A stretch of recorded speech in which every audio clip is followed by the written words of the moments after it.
Hi friends, Simit here from InformedTrades.com. Today is January 29th, 2014. Time for our daily chart review. Basically each morning, this session, which occurs around 8 o'clock a.m. New York time, 1 p.m. GMT. Today we're a little late, about 8:13 now. Basically, I go through the charts, the charts in the Forex market that I'm looking at, share the trades I'm placing, and the actions in the market I'm placing, just as a learning tool and sort of help us learn and analyze the market together. Okay, on the screen right now, first story. I don't actually trade the Turkish lira. They had a huge move overnight, which it's interesting in a number of respects. First, we had a huge run up. The central bank of Turkey raised interest rates by almost 4%, which is a huge overnight. So it's a huge move. And one viewpoint is that this is the impact of the U.S. tapering by $10 billion. That it's felt really in the emerging market economies, and they needed to raise interest rates. We'll see. Clearly, the move was done to prevent a decline in the Turkish lira. It's a big move. We'll see if other central banks follow with such dramatic moves. Right now, it's a long wick, so price has a little bit, but I don't know if this is the end. I've drawn a support level here, and perhaps this will be an interesting trade opportunity if the market falls to this level. But I generally prefer more liquid currencies than the Turkish lira. Okay, so that was just something that I thought was worth sharing, worth taking a look at. As regular viewers of this series know, two things I like to, or the one thing I like to do at the start of all these videos is examine what positions I have on at the moment. And one of them is a long, I have two positions that are filled. One is a long Canada yen, and another is a short Aussie yen. My long Canada yen position, let's move this a little over. Okay, so you can see the long Canada yen position. It is not doing so great at the moment. It's a little under, a little out of the money, or in a small floating loss. But we still see it's in a range of sorts. So this might not be such a bad sign. Let's take a look at the 4-hour chart.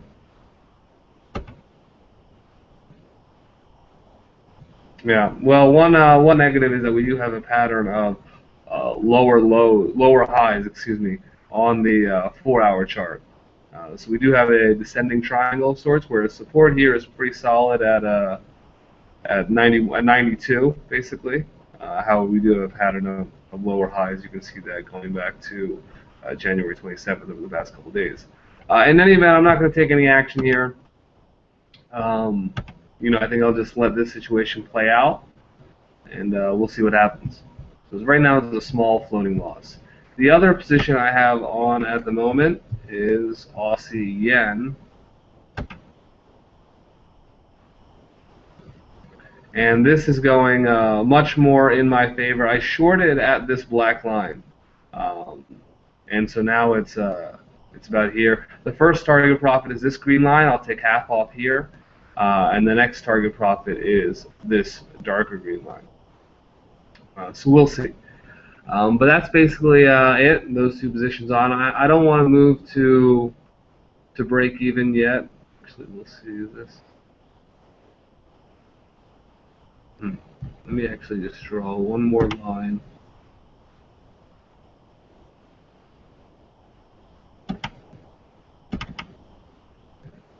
Like this. Orange.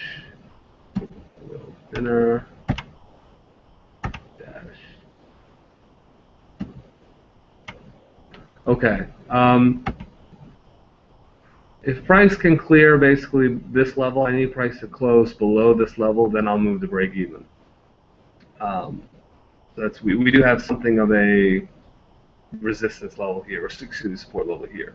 But in any event, at this point, the position's in the money, so that's nice. It's a little comfortable, especially after the string of losses I've had of late. But we're not out of the woods yet, so let's see how this position ends up shaping out. Okay, so that's Aussie yen. Now let's go to our euro pairs. Euro, Australian dollar. Yeah, still need. Okay, we're getting closer. We've now had 3 consecutive down days, but the theme with this pair the four pairs, and there are actually some others, but the four that immediately come to mind: Euro Aussie, Euro Canada, Pound Aussie, Pound Canada.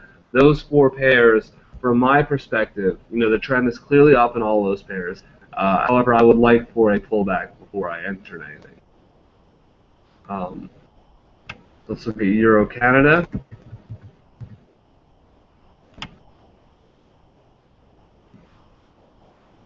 Yeah, same situation. Euro Canada just it just keeps soaring, or keeps falling relative to all the other currencies. So we'll see. Euro Canada, Pound Canada, Pound Aussie.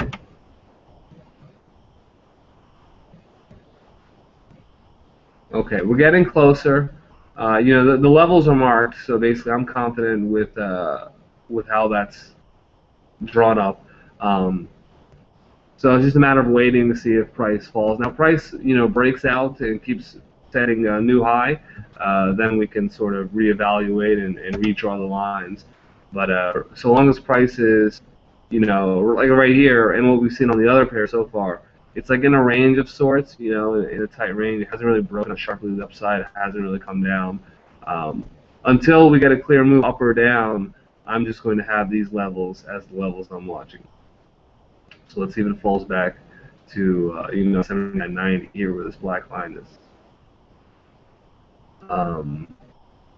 Okay, so that's it for Canadian dollar, or those four pairs: Euro Aussie, Euro CAD, Pound Aussie, Pound CAD.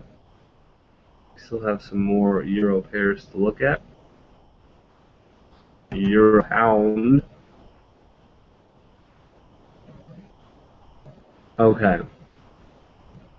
This seems to be declining again. Didn't quite get pulled back I was looking for. Let me see if we can. There seems to be a channel developed here. So, see if we can do something there.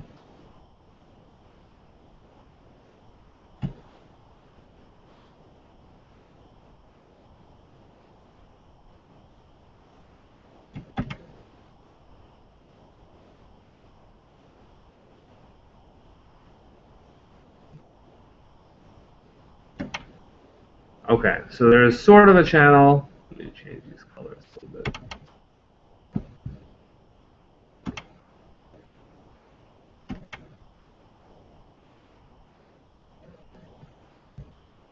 Make this lighter.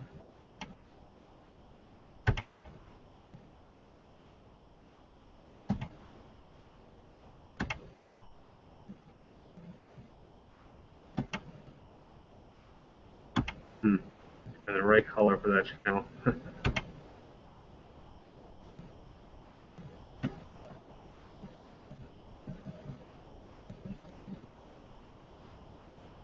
Okay. So here's a channel of sorts. Either way, we need to see. I'm just going to have that drawn up there. We are coincidentally at the 50% pullback level of this. But now that pullback. Oh.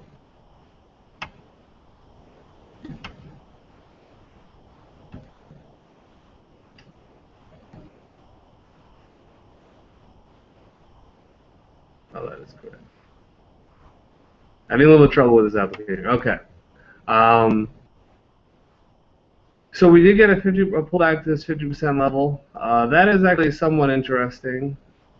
You know what? This chart's confusing me a little bit. I think I've drawn a little too much. Let's make this a little lighter. I know we made it darker. Okay.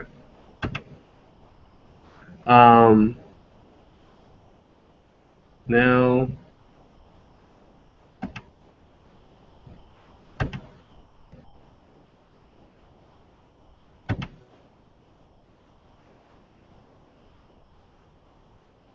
So there's something to be said for this level. We'll come back to Euro Pound. I'm contemplating.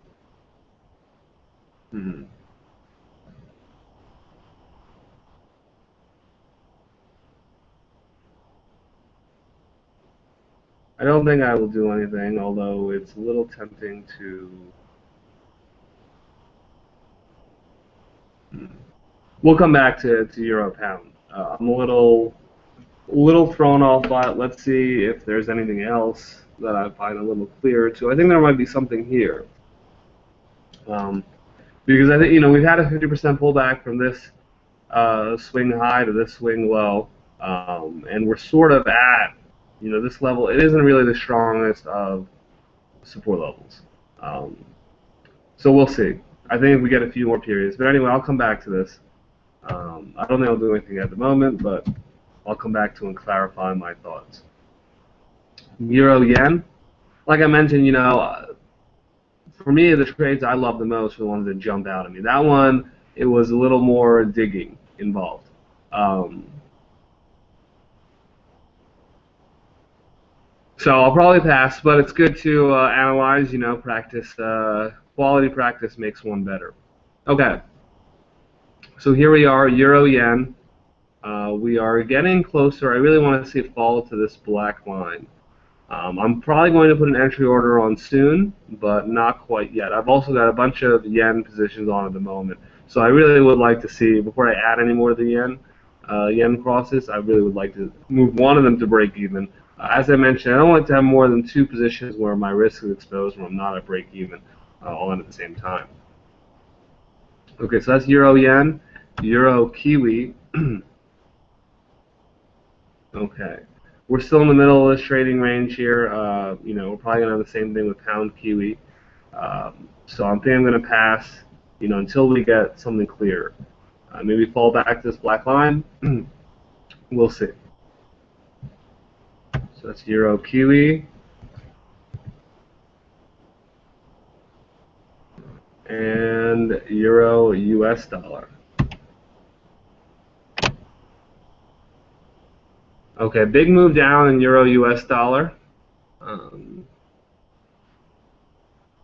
So that we're closing in on the 50% Fibonacci level from this swing low, right around here, all the way to this swing high. And we're broken through the 50 SMA. So let me see. Is there any other? I think I would really just like to see a move all the way down to the 61.8 level. We're sort of at a trend line. We've broken through. Let's see what the candlesticks look like. At this point, I really would like to go down to at least 35.21. So we're getting there. We'll see if we can finish the move down there. Okay, so that does it for the euro pairs. Let's look at the pound. Oh. We've looked at pound Aussie, pound Canada, pound Swiss now. Okay. I still think I have, let me actually check my account to see if I have this order on at the moment. Because I know I'd put on a pound Canada, or pound Swiss, excuse me, order earlier this week. And okay, no, the pound Swiss order is canceled. Looks like we might be getting ready to reverse, right? You see this level here in the market really reversed sharply off from here, and here's a reversal candlestick. We are now at that level, 49 basically. So we'll see if we come back here. That might be an interesting chance to revisit that trade. We'll see. At this point, though, nothing. Okay. Pound yen. Pound yen, nothing really. Still waiting for the pullback. Having seen the same thing on euro yen. We're getting a little closer, and an entry order might be coming later this week. But at this point, nothing. Still need more of that pullback. And also with the yen pairs, like I mentioned, I've actually got 2 yen orders filled, and I've got a third one, which we'll get to that shortly. I just realized that I had a third order on a yen pair, so I'll probably cancel that. But a lot of activity with the yen and a lot of setups there.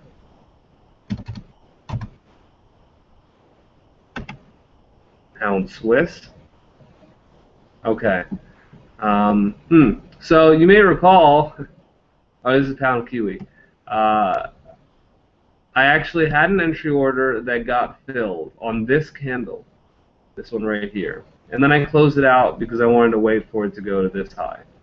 Um, well, it turns out that I probably shouldn't have done that. I mean, hindsight's 2020. I don't regret canceling out. I think that was the right move. I think it was better to wait for this level, especially since price was above the moving averages. We have a pattern of rising highs. I still trust the range, but in light of the patterns, I wanted to at least wait for this high. But in any event, had I left that order on, it would be in the money now. But like I mentioned, I think the logic for closing the order is sound. So consistent trading, trading the plan is important. Sometimes it'll work for you, sometimes it won't. But good trading is having a plan that gives you an edge and consistently trading it. And of course, I'm always looking to improve both my execution and my trading plan. But in this instance, I think I did a good job of staying with the plan that I had, the verified plan I had. Pound dollar. Okay. Pound dollar is declining. We look at euro dollar is in a better position or closer to its equivalent black line, closer its support level. Pound dollar is still a little slower to decline. So maybe we'll get there, but still have a ways to go. No real opportunity on pound dollar just yet. Okay, let's go to the dollar pairs now. Dollar Canada. Okay. I'm just amazed at the Canadian dollar's weakness. It is really not rallying at all. Everything continues to move to new highs. Even here, we're starting to see, Canadian dollar looks like it might be forming a base, but it's not super convincing yet. This is a nice doji pattern, and one could argue it's occurring in resistance, so perhaps this is a nice reversal or a continuation of that trading range of distribution. But we'll see. In any event, got a long ways to go for the Canadian dollar. It needs to give that back. The thing is, it can give it back quickly. Once the chances are, just to recap. So you see a trading range like this. Here's a classic setup. You see a trading range like this. Then you see a big move when price breaks out of that trading range. Now we may see another trading range and a big move down. That would sort of be standard supply-demand analysis. We have a whole bunch of material on this on InformedTrades. But in any event, so maybe this is a trading range. Maybe we're in that, but in any event, I would like to see price break down. When it does, it could happen quickly, and potentially a buying opportunity at this level, maybe in this green zone, maybe down this black line. We'll see how price behaves as if it can break down. So, but at this point, nothing on dollar Canada. Dollar Swiss. Okay, this is of course the proxy or the mirror to euro dollar. Euro dollar looks a little more appealing to me. Man, it would have been a great trade. I was short here. Got stopped out though. Just had my stop at the wrong spot, but it definitely ended up going. Basically hit my stop and then moved down. Did end up going in the way I anticipated. Sometimes that happens. Need to work on my stop loss placement. That's a lesson from that. But in any event, that's in the past. No real opportunity here. If it can rally a little more, perhaps rally again back to this level, could be an interesting short. So that's dollar Swiss. And last dollar pair to look at is dollar Singapore. We did look at Turkish dollar, which I'm sure is probably going to get an increase in trading activity. But I won't be trading that, at least not yet. Probably not ever, but at least not yet. Okay. Dollar Singapore. Okay, yeah, this is a classic. I mentioned this is a really great reversal setup for counter trend traders, which is something I'm just keeping an eye out for this for something I'll eventually add to my trading repertoire, but at this point I really prefer to trade with the trend. Let's even follow this black line. It's the earliest I consider entering. Probably I would need a bigger move down. We'll see though. In any event, at this point, hasn't given enough of a pullback. Okay, so that's dollar Singapore. Now let's go to the Australian dollar. Aussie CAD. Okay, this is yeah, in that trading range. Um, yeah, like I mentioned, I really want to trade. It would have worked. I was thinking about shorting at this dotted line, which would have worked well for me. But I reasoned I was already short Aussie yen, and I wasn't 100% sure on this chart pattern. So I decided to wait and thought, all right, if it goes back to this level, then it would be a good time to short. And I'm still maintaining that stance. If it falls down here, I might look to buy too. So right now, we're going to view this as a trading range. In fact, let me draw that up here.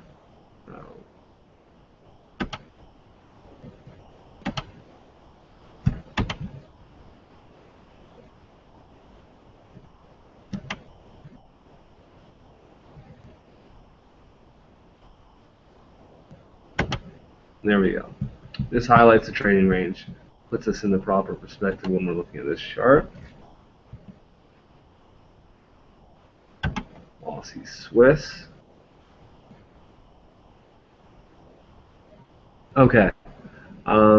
Yeah, still need more of a pullback. If it can pull back to 81.42, I think that could be a really interesting opportunity. Nothing at this time, though. Aussie Yen.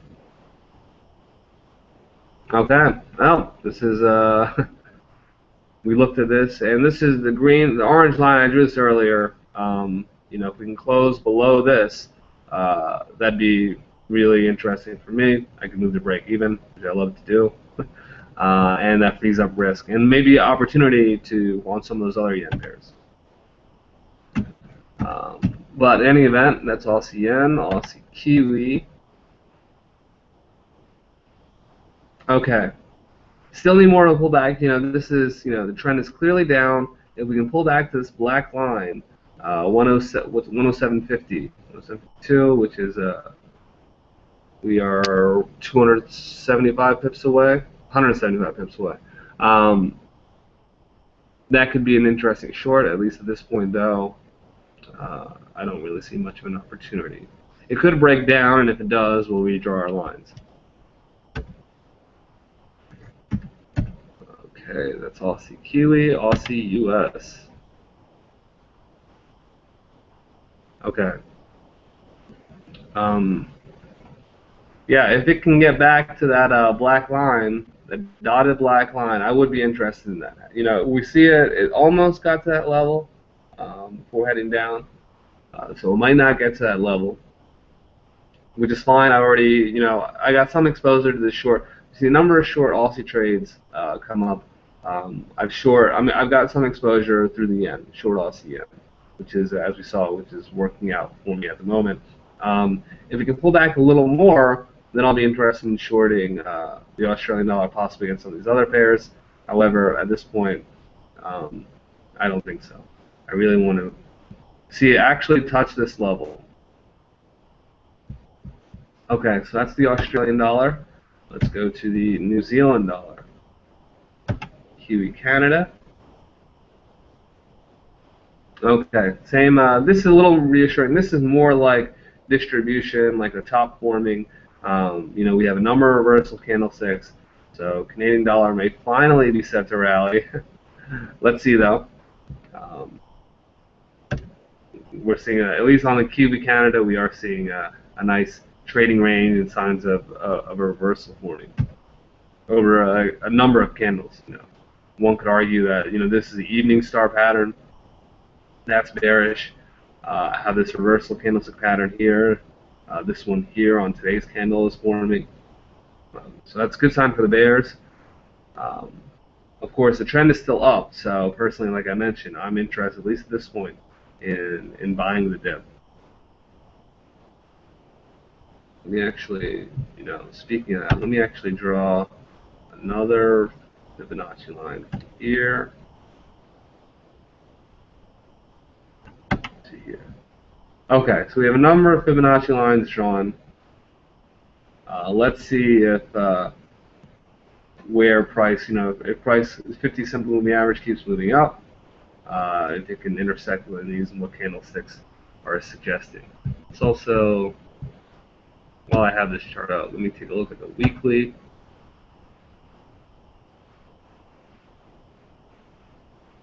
Okay, one could argue that this level here, 87.80, is a nice support level. So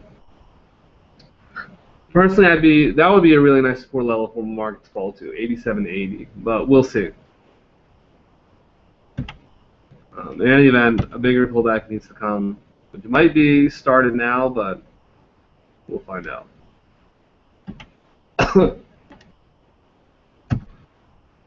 Okay, Kiwi Swiss. Yeah, still in this trading range.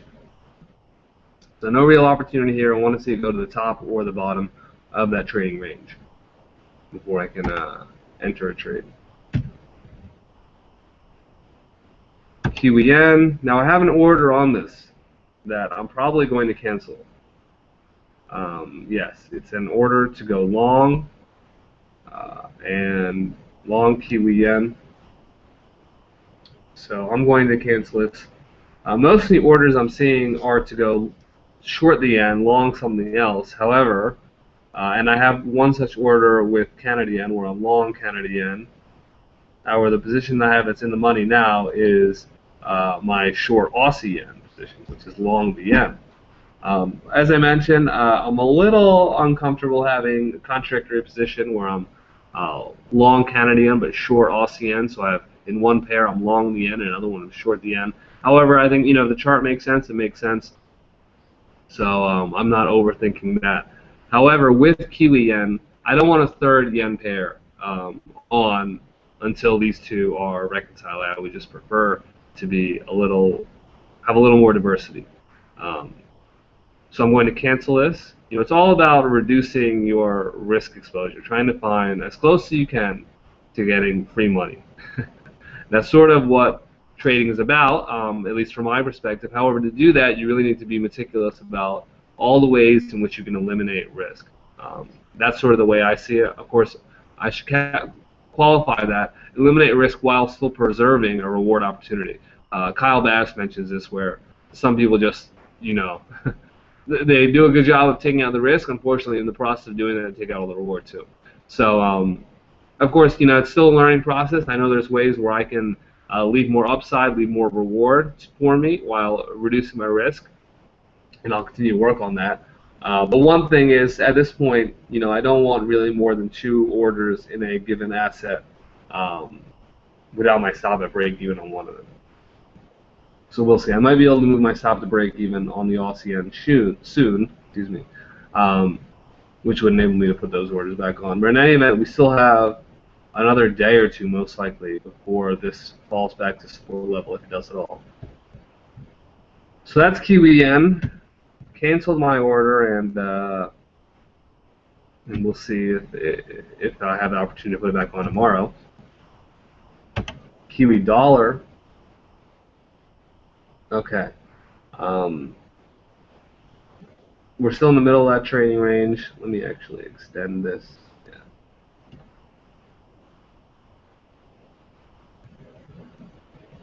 Okay. So I really want to trade those, buy the bottom black line or sell the top black line. We're in the middle now. So I don't want to, I'm going to hold off on doing anything with Kiwi dollar. So no trades being placed today. I do have 2 on at the moment. Let's go back to Euro Pound, which I don't think I'll put a trade on. But I just want to clarify my analysis on this. This one was had me a little bit of a bind. Okay.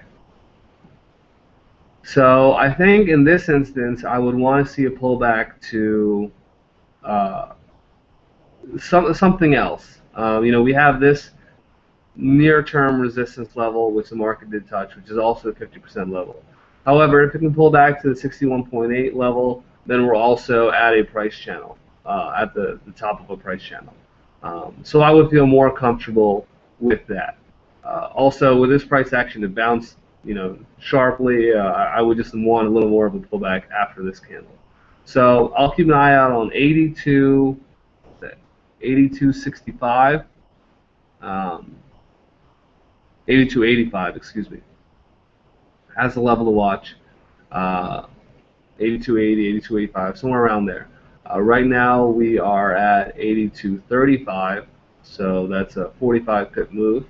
If we can rally 45 pips, there may be an opportunity that I'm interested in taking on the short side. Okay, so that's about it. No orders being placed today. I do have 2 orders on. If Aussie yen, let's pull that chart up just to conclude with that, because that's the closest action I might be taking. Just to reiterate, okay, so we can, well, we now are below this orange line. However, if we can close today below this orange line, orange dash line, I'll move my stop, which is currently at this red level, this black line, which is where I entered. So I'll move my stop to break even. So even if it rallies from here and hits the stop, I don't actually lose any money. That's the next decision I'll be taking with Aussie yen. Of course, if we reach this level, I'll take half off, and the remainder at this level. That's about it.